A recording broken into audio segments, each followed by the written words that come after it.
Sometimes karma doesn't wear a halo. Sometimes she's got a hoodie, a smirk, and admin access to your servers. So, a couple of weeks ago, I was having beers with my buddy Mike, the kind of guy who can fix your Wi-Fi, your printer, and probably your marriage if you let him near the router. He starts laughing and goes, "Man, I gotta tell you what my brother pulled at work." And I swear, this one is chef's kiss. Now, his brother, let's call him Bob. He's one of those born-to-code types, the kind of guy who built his first computer out of leftover parts and pure spite. He's been working in IT his whole life, hopping from company to company, fixing everyone's digital disasters. 3 years ago, he landed a gig at this mid-sized logistics company up in Ontario, small enough that everyone knew each other's coffee orders, big enough to have an HR department that nobody liked. They had all these separate old-school programs, one for payroll, one for inventory, one for dispatch, total Frankenstein setup. So, management decides, hey, we're going modern. They want to install an ERP system. That's Enterprise Resource Planning for you non-nerds. Basically, one system to run the whole company. Bob recommends a software he already knows inside out, because he used it at a previous job. Bosses nod, budgets fly, and boom, he's now responsible for making the whole company tech-savvy. At first, it's chaos.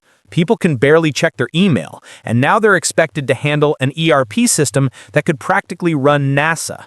Bob's inbox looks like a war zone. But after a few months of sleepless nights, energy drinks, and him explaining to Susan from accounting for the 10th time that no, Susan, rebooting actually does help, everything finally runs smoothly. Life's good. For about 5 minutes. Then the company decides to expand. They start dealing across multiple time zones. East Coast, West Coast, you name it. And that's when the nightmare begins. See, Bob's working 8 to 4, right? But now he's getting 6:30 a.m. emails from Atlantic clients and 6 p.m. calls from Vancouver. People start demanding instant responses like he's some kind of robot on call 24/7. He's burning out fast. So, management comes up with this genius idea. Staggered shifts for the IT guys. One starts at 6 a.m., the other covers till 7 p.m.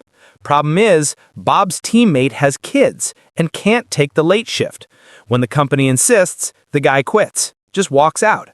Now Bob's alone. One guy running the entire IT department of a national company. You'd think management would be grateful. Yeah, right.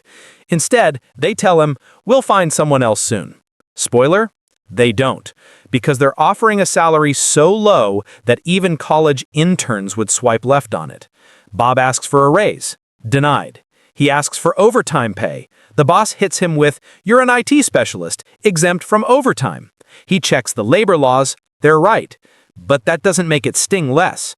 Weeks pass. He's running the entire system, training new hires, fixing every laptop, and basically holding the company together with duct tape and caffeine. Meanwhile, management keeps nagging him if he doesn't reply to an email in 2 minutes. So, Bob starts planning his escape. Quietly. Patiently. Like a man plotting the perfect heist. And here's where the revenge starts cooking. Because, see, Bob's got access to everything. He's the admin, the gatekeeper, the wizard behind the curtain. Every login, every timestamp, every single thing employees do is tracked. And here's the twist. While the company said he wasn't entitled to overtime, every single non-managerial employee actually was, by law. Ontario labor law says, salaried or not, if you're not a supervisor, you get overtime after 44 hours a week. Guess what the ERP system tracks automatically? Yeah, hours worked. Down to the minute. So, Bob pulls a full data report. Every employee, every week, every hour past 44, from the day that shiny ERP system went live. Then, he calls up an employment lawyer he knows, smart move, and gets the go-ahead to refer employees. He lands a new job, quiet as a cat, waits for his final day, and as he's walking out, he drops the nuke. Next morning, every employee gets an email. Subject line, "You're legally entitled to overtime pay." Inside the email, an Excel sheet showing exactly how many extra hours they've worked, courtesy of Bob's perfectly logged ERP data, and the contact info of that employment lawyer. I swear, when Mike told me this part, I almost spit my drink out. Within hours, chaos, phones blowing up, HR melting down, upper management in full panic mode.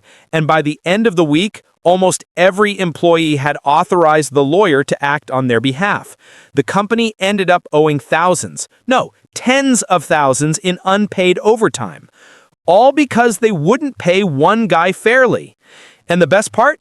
Bob didn't break a single law. He didn't hack anything, didn't delete data, didn't sabotage a system. He just used the company's own records. The truth, as they say, will set you free or cost your boss a small fortune. When the dust settled, Bob had already started his new job at a much better place. Less stress, more pay, and no corporate nonsense. Meanwhile, his old company was busy writing settlement checks like it was a clearance sale. You know what I love most about this story? The poetic symmetry. They tried to squeeze him for every drop of effort, and in the end, he squeezed them right back, with receipts. That's the thing about underestimating IT guys. People forget they don't just fix problems. They see everything. Every digital footprint, every timestamp, every little pattern you think nobody notices. And when you keep pushing someone like that, someone who's smart enough to build a system from scratch, man, you're basically giving them the keys to their own revenge story. So yeah, don't mess with the IT guy, especially the quiet one, the one who knows where the data lives. Anyway, if you're enjoying this kind of story, real-life revenge with a touch of justice, go ahead and hit that subscribe button. Helps the channel more than you think. And I've got plenty more where this came from. But back to Bob. I asked Mike if his brother ever looked back, like, did he feel bad about it? Mike just laughed and said, dude, worked 70 hours a week for months and got yelled at for being late to one call. He slept fine that night. And honestly, I believe it. Because some people need a lesson taught not with anger, but with spreadsheets. If this story made you grin even a little, drop a like, share it with that one friend who works in IT, and remember, Karma's got a backup server. Thanks for watching, and trust me, you don't want to miss the next one.